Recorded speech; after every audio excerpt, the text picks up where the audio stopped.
وہ تیز قدموں سے چل رہی تھی، اسے منزل پر پہنچنے کی جلدی تھی۔ وہ شہر کی معروف اکیڈمی میں پڑھاتی تھی، مگر اس کے باوجود اس کے اہل خانہ کے اخراجات پورے نہ ہو پاتے تھے۔ اس لیے اس نے ایک اشتہار کے مطابق بطور ٹیچر اپلائی کیا، اور پھر کرنا ایسا ہوا کہ وہ منتخب بھی ہو گئی تھی۔ کسی بنگلے میں جا کر 2 بچوں کو ہوم ٹیوشن دیتی، جس کا بہت معقول معاوضہ بھی تھا۔ وہ اس لیے خوش تھی کہ اس طرح اس کے چھوٹے بھائی رضا کی تعلیم میں حرج نہ ہوگا، اور چھوٹی بہن انم کی شادی بھی آرام سے ہو سکے گی۔ اس کے والدین حیات تھے۔ اس کے والد کا روڈ ایکسیڈنٹ میں معذور ہونا ایک بہت بڑا سانحہ تھا، جو سارے خاندان کو سوگوار کر گیا تھا۔ کنول نے اس حادثے کو زیادہ شدت سے اس لیے بھی محسوس کیا تھا کیونکہ وہ گھر کی بڑی تھی۔ اس نے ہی اب سارے گھر کی کفالت کا ذمہ اٹھایا، اور اس سلسلے میں وہ جاب بھی کر سکتی تھی۔ اس نے وقتی طور پر جہاں اور جیسی اور جتنے معاوضے پر بھی ملازمت ملی، اس نے باخوشی کی، مگر اس کے باوجود گھر کے اخراجات منہ کھولے کھڑے تھے۔ وہ مجبور تھی۔ باپ کی آنکھوں میں امڑتی بے بسی اس کے دل میں اندر تک توڑ پھوڑ کر دیتی تھی، مگر اس نے ہمیشہ اپنے آنسو باپ کے سامنے پی لیے تھے، اس کے والد کو اس کے غم کا احساس نہ ہو جائے۔ وہ ایک فرمانبردار بیٹی تھی۔ اس نے وقت مقررہ سے 15 منٹ لیٹ ہو جانے پر خود کو خوب کوسا تھا۔ آج اس کا پہلا دن تھا، اور وہ اتنی لیٹ ہو گئی تھی۔ اس کا پہلا تاثر ہی غلط بیٹھا تھا۔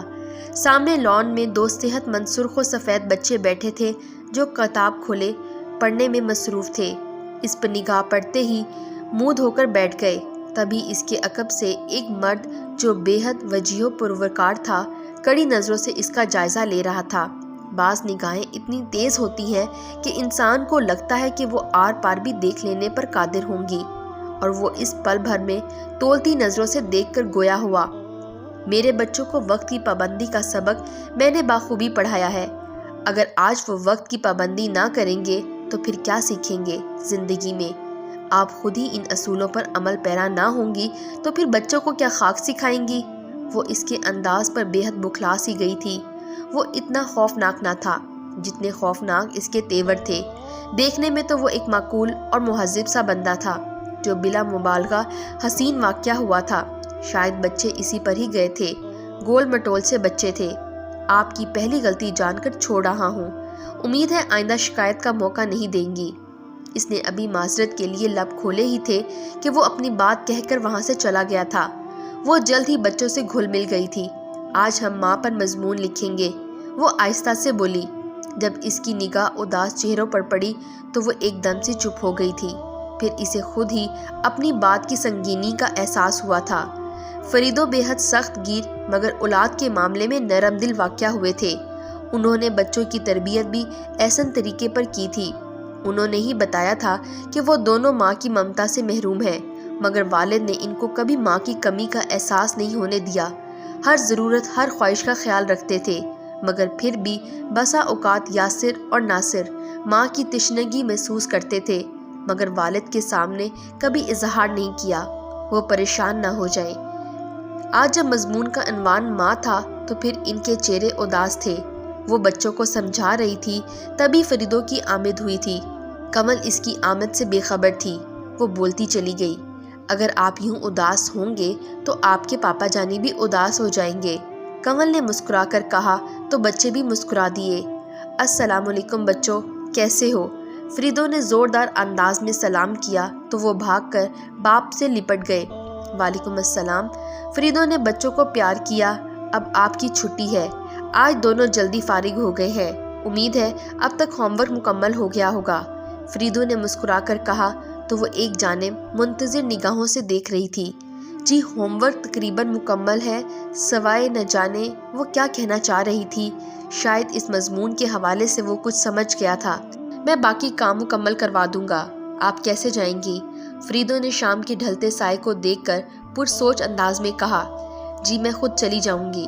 وہ زمانے کا سرد و گرم اور بری نظروں کی گرمی کو بھی سمجھتا تھا، اس لیے وہ اس اچھی اور معصوم لڑکی کو اس گرداب میں دھنسنے سے بچانا چاہتا تھا۔ راستے میں سب خاموش سے تھے۔ فقط 2 مرتبہ گھر کا راستہ سمجھانے کی غرض سے کمل نے لب کشائی کی تھی۔ اب گھر کے سامنے کار رک چکی تھی، مگر وہ تذبذب تھی، ان کو گھر مدعو کرے، جبکہ وہ خود کمل کے گھر جانے سے گریز کرنا چاہتا تھا۔ وہ نہیں چاہتا تھا کہ اس کی ذات کنول کے لیے مسئلہ بن جائے۔ وہ مطمئن سی گھر میں داخل ہوئی تھی جب گیٹ پر ہی عدیل سے سامنا ہو گیا تھا۔ عدیل اس کا چاچا زاد بھائی تھا جو صرف زخموں پر مرہم رکھنے کی بجائے کھرچنے آتا تھا۔ اتنی دیر سے آتی ہو، خیر تو ہے؟ شبانہ چاچی نے کرخت لہجے میں کریدا۔ اماں دیر سویر کی تو جانے ہی دو، یہ پوچھو محترمہ آ کس کے ساتھ رہی تھی؟ عدیل نے مزید لقمہ دیا۔ وہ گھبرا سی گئی تھی۔ اس نے گھبرا کر اپنی ماں کو دیکھا۔ اب کہ چاچی جان بھی خوب بری طرح چونکی تھی۔ مجھے ان بچوں کے والد صاحب گھر چھوڑنے آئے ہیں کیونکہ شام ہو چکی تھی۔ ان موصوف کو کیوں تم سے ہمدردی کا بخار چڑھا ہے؟ کہیں یہ بخار کوئی اور رنگ نہ اختیار کر جائے۔ چاچی جان نے زہر خوند لہجے میں کہا، کیوں بھائی یہ سب کیا معاملہ ہے؟ اب زاہد چاچا بھی کود پڑے تھے۔ یا اللہ یہ کیسے میرے اپنے ہیں، خود درد دینے سے بھی گریزہ نہیں ہوتے۔ بے بسی سے آنسو اس کے رخساروں پر ڈھلک تھے۔ جب کنول نے راشدہ بیگم کا شکریہ ادا کیا تو وہ مسکرا کر بولی، جی سر بہت اچھے ہیں۔ فقط شکر گزاری کے عکس تھے۔ پھر وہ مطمئن سی ہو کر سر ہلا کر رہ گئی تھی۔ ٹیچر آج ہمارا پڑھنے کا بالکل بھی موڈ نہیں ہے، پھر کل سنڈے بھی ہے، ہم کل سارا ہوم ورک کر لیں گے۔ تم لوگ ہوم ورک کرو، تھوڑی دیر پڑھ لو، پھر ہم سب مل کر شام کی چائے پئیں گے، خوب باتیں کریں گے۔ پھر راشدہ بیگم کے اصرار کے سامنے وہ انکار نہ کر سکی تھی۔ ارے واہ، آج تو خوب رونق لگی ہوئی ہے۔ فریدو کے لہجے میں بشاشت تھی۔ جی آج ہماری موسٹ فیورٹ ٹیچر ہمارے گھر پر ہے۔ ایک دم چہار سو خاموشی چھا گئی۔ کنول کے ہاتھ سے چائے کا کپ چھلک گیا تھا۔ وہ بری طرح پزل ہو گئی تھی۔ بیٹا ٹیچر کیسے یہاں رہ سکتی ہے؟ ان کا اپنا ایک گھرانہ ہے۔ فریدو نے چھوٹے سے ناصر کو خوش کرنا چاہا تھا۔ وہ منہ پھیلا کر چپ ہو گیا تھا۔ واپسی پر جب فریدو نے اسے گھر تک ڈراپ کرنا چاہا تو اس نے گھبرا کر انکار کر دیا۔ وہ فیصلہ کن لہجے میں بولی تو فریدو نے ڈرائیور کے ساتھ اسے روانہ کر دیا۔ سر مجھے چند دنوں کے لیے چھٹیاں چاہیے۔ وہ فریدو کے سامنے درخواست لیے کھڑی تھی۔ کسی وجہ سے فریدو نے پوچھا، میری چھوٹی بہن کی منگنی کو سال ہو چلا ہے، اب ہم چاہتے ہیں کہ اس کی شادی ہو جائے، لیکن بڑی تو آپ ہے۔ کنول کا رنگ اچانک سفید پڑ گیا تھا۔ وہ انگلیاں چٹخا رہی تھی۔ ہم جیسی لڑکیاں اپنے خوابوں کو آنکھوں کی باڑ تک نہیں آنے دیتی۔ جی آپ چھٹی لے سکتی ہیں۔ کیا ہم سب کو مدعو نہیں کریں گی؟ فریدو نے بات کا رخ پلٹا۔ کیوں نہیں، آپ تو مہمان خصوصی ہوں گے۔ پیلے جوڑے میں ملبوس کنول لمبی چوٹیاں بنائے، ہلکا سا میک اپ کیے، بے تحاشا حسین لگ رہی تھی۔ یاسر اور ناصر کی ضد تو تھی، خود راشدہ بیگم نے بھی پہلی مرتبہ فرمائش کی تھی۔ کنول کے والد ان سے مل کر بے حد خوش ہوئے۔ آج کنول اتنی پیاری لگ رہی تھی کہ راشدہ بیگم اسے کسی اور ہی نظر سے دیکھ اور تول رہی تھیں۔ اگرچہ وہ کم عمر لڑکی تھی مگر ذمہ داریاں نبھانا جانتی تھی۔ راشدہ نے جاتے جاتے کنول کی امی کے کان میں ایک بات کا اندیا دے دیا تھا۔ وہ سب تو خوشی نہیں مئو حیرت تھے۔ اتنے امیر کبیر لوگ اور رشتہ داری کے طلبگار تھے۔ انہوں نے رضا کی تعلیم کا خرچ، گھر کی کفالت کا ذمہ بھی خود لینے کی بات کی۔ اب کنول کی شادی ہو، اس سے بڑھ کر ان کے لیے خوشی کی کیا بات ہو سکتی تھی؟ مگر کنول نے انکار کر کے سب کو حیران کر دیا۔ میں نہیں چاہتی ساری عمر کسی کی ہمدردی کی بوجھ تلے گزاروں، مگر والدین کی مجبوریوں نے اس کی محبت کو گرن لگا دیا تھا۔ اس نے اپنے والدین کی رضا کی خاطر خاموشی سے سر تسلیم خم کر لیا۔ یاسر اور ناصر بے حد خوش تھے، لیکن وہ اداس تھی۔ جب راشدہ بیگم نے اسے فریدو کے بیڈ روم میں بھیج دیا تھا، بیٹا تمہیں تو کسی نصیحت کی ضرورت ہی نہیں، تم بے حد سلجھی ہوئی طبیعت کی مالک ہو، تم فریدو کے مزاج کو بخوبی سمجھتی ہو، اتنی سی نصیحت کرنا چاہتی ہوں، قدم اٹھاؤ، ہر معاملے میں اپنے میاں کی رائے کو فوقیت دینا، زندگی سنور جائے گی۔ وہ سر جھکائے بیٹھی جب فریدو نے کمرے میں قدم رکھا تھا۔ کیسی ہیں آپ؟ ہمیشہ کی طرح نرم لہجے میں وہ ہمتن گوش تھے۔